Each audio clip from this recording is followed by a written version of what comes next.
Hey everybody, Nathan Marshall here for nathandoesvino.com, and today I have a wine that I'm really excited to get into. It's a Spanish red blend. Now, I'm a big fan of Spanish wine, and I love Tempranillo. This is a blend of 50% Tempranillo, 26 Cab, I think it's like 10 Merlot, and then a little bit of Grenache and a little Syrah on the end there. So I'm really excited to try it. It got a 92-point rating from J. Miller, which means it could be anywhere. So I'm really excited to see if it holds up to the reputation. This is the 2005 Tomàs Cusiné El Vilosell. Like I said, it's got a 92-point rating from J. Miller, and I can't wait to give it a try.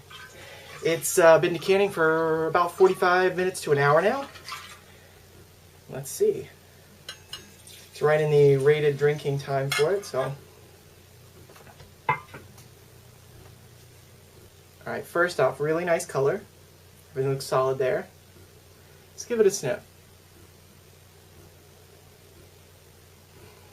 Wow.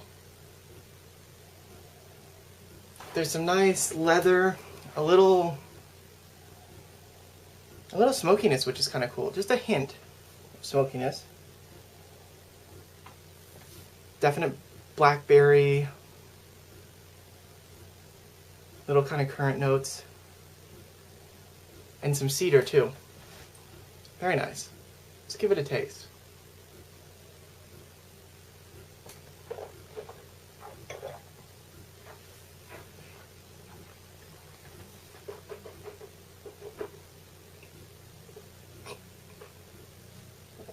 Wow. This wine has very nice structure. It's smooth. It cleanly transitions through the palate. It has a nice finish on it that's kind of a lingering finish of like a little black cherry. On the palate, you definitely get the black currant coming through. You get a little bit of cherry on the mid palate, but that's more on the finish. There's a lot of black pepper. And there's a little bit of oakiness, some definite cedar. So overall, that's pretty nice. There's a little bit of a weird kind of a spice, almost kind of hard to identify. It's kind of close to a cinnamon, but it's not pungent at all. Very interesting.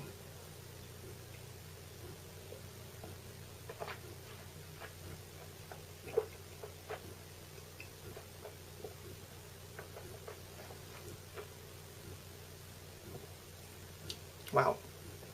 Good oakiness too. Not over the top oakiness. Just that definitely very defined structure. This is pretty nice.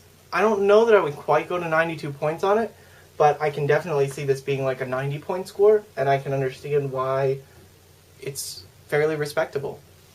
It has nice, nice complexity. It's smooth.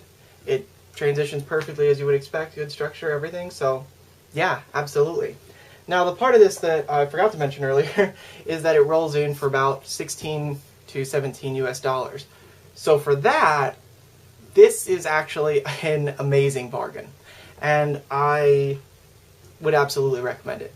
I think it's worth every penny of that money and a little bit more. If this were $20 a bottle, I'd probably still be sitting here saying it's a great bargain. So overall, very impressed. Traditionally, I am a fan of Spanish wines, though. Those of you who are a particular fan of Old World wines will probably like this, but again, you're going to be getting that, you know, American-Hungarian type oak instead of that French oak that kind of is a little bit different in terms of the flavor profile. So, good though. Very impressive.